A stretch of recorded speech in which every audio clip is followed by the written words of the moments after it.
Hi, welcome back to That's Weird. My name's Lani.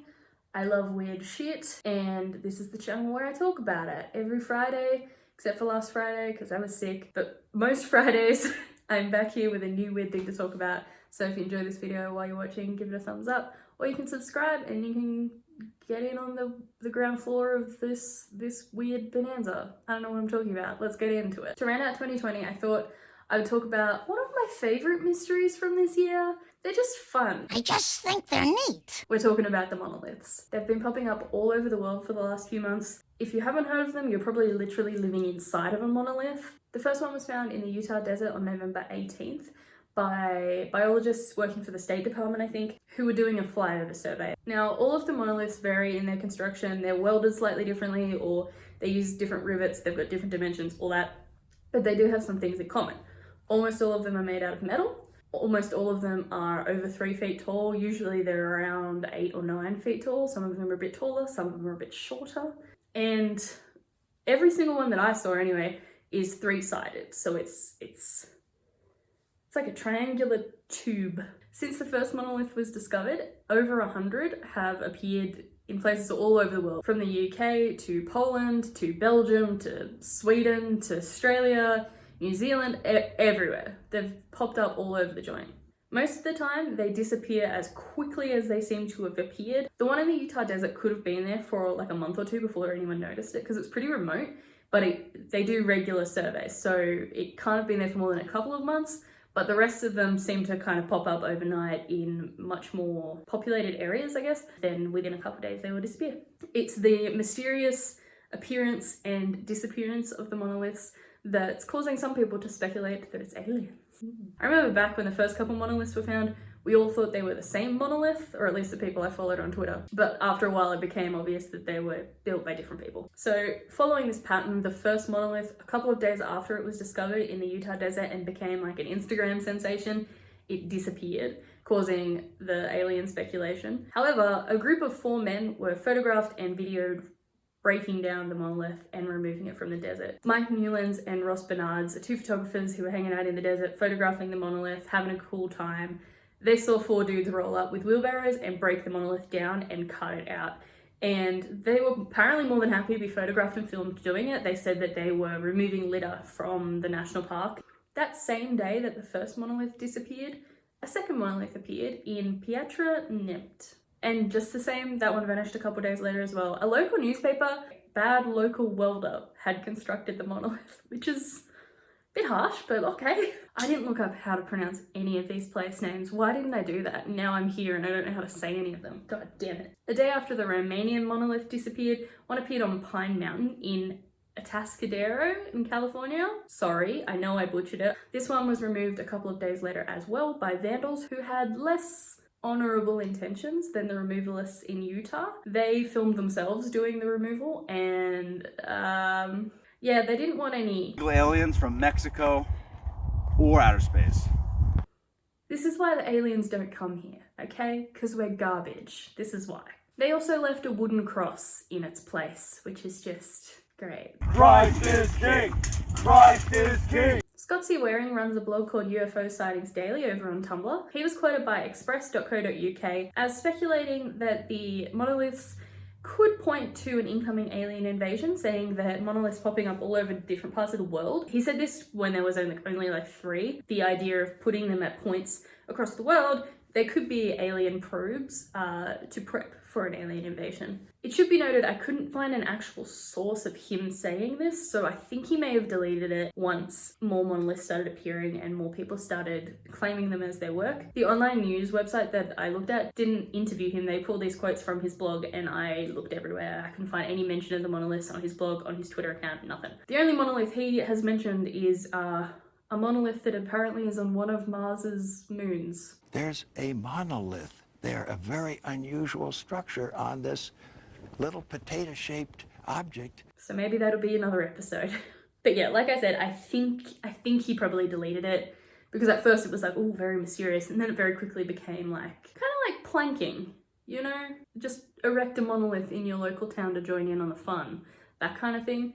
and less like, ooh, mysterious happenings in the world. What could it be? So 4 artists from, again, I'm sorry, San Luis Obispo, Wade McKenzie, Jared Riddle, Travis Kenny, and Randall Kenny claimed responsibility for the Pine Mountain monolith. They said that they wanted to bring people together, basically. They thought it was great that everyone was coming to the mountain to come look at the monolith and get out in the sun and get out of their houses and not worry about COVID and not worry about politics. They said it was just a bit of fun, bit of whimsy, basically. A steel manufacturer in Utah erected one in their town, which, like, if anyone's gonna do it, right, it's gotta be them. A candy shop in Pittsburgh put one up out the front of their store, and one appeared in downtown Fayetteville in North Carolina. And it was later claimed by a person who wanted to encourage people to shop local over the holidays and, you know, get out into their community, which seems kind of a weird thing to do in the middle of a pandemic, but I mean, you do you. Bigger brands pretty quickly started jumping on the trend and churning out some quality memes.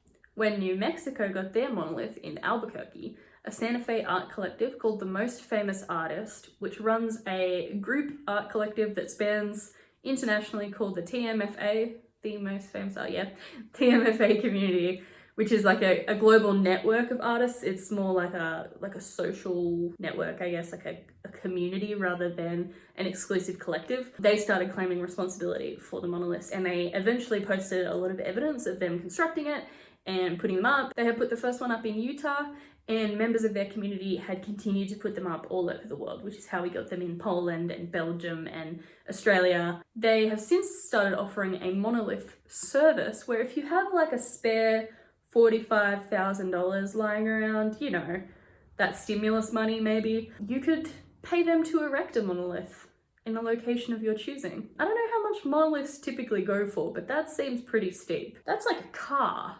Like, and a good car. I had to scroll through their Instagram comments, and anytime they're sort of asked about like any specifics of the project or motivations or anything like that, they kind of just like brush it off and they're like, nah dude, it's aliens. Which I think like that seems pretty on par with their brand, I guess. I think this is a likely explanation for a good chunk of the monoliths. Obviously some of them are just like random people deciding to do them, some brands and local businesses deciding to do them, having a bit of fun with it, but the Most Famous Artist community was started by a guy called Mo, which is the same guy behind the Hollyweed sign back in 2017. So it kind of makes sense, like that seems pretty on par with what he does. Before that group came out to claim responsibility for the monoliths, it was speculated that an artist who had died way back in 2011 called John McCracken might have been responsible for just the Utah monolith. He had told his son at one point that he thought it would be just like, I guess, a cool idea to make some art. He was a sculpture artist, and leave it somewhere remote to just be discovered one day, you know, no promo, no nothing. And it does kind of fit with his aesthetic. He makes like large sculptural works that do resemble monoliths, but his work pretty much just sits in galleries.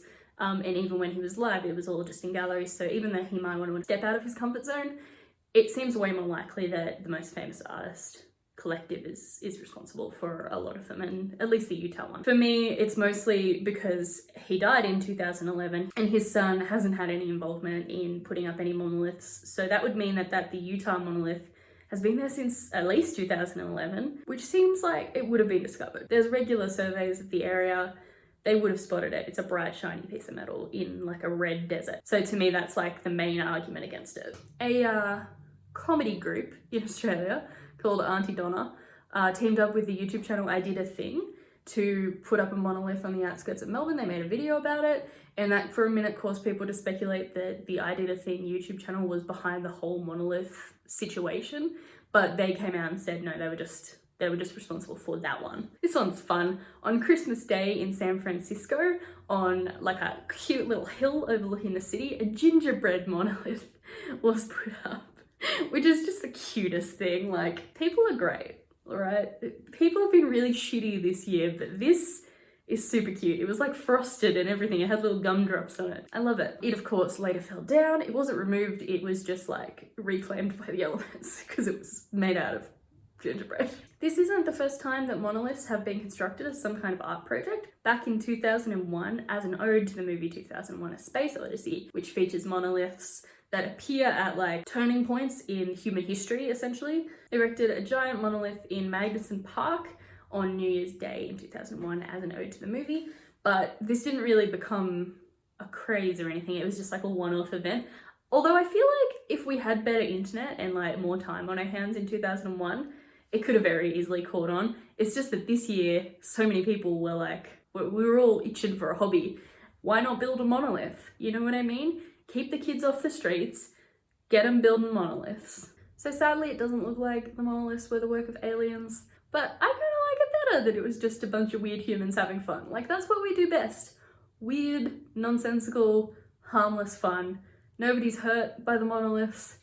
It's just a sprinkle of whimsy. So I thought this was a good note to end 2020 on and begin 2021 on, because this is going to be the first video on this channel of 2021, which is very exciting. I have a lot of very exciting videos planned, and I hope that you will tune in for more. That's it. That's all I came here to say. I don't have any more information about monoliths, sadly. Thank you very much for coming down this rabbit hole with me today. If you made it all the way to the end, leave a flying saucer emoji in the comments, just on the off chance that it actually is aliens, and then hopefully we can appease them when they eventually take over. You know, just in case. And I will see you next week with another new weird thing to talk about.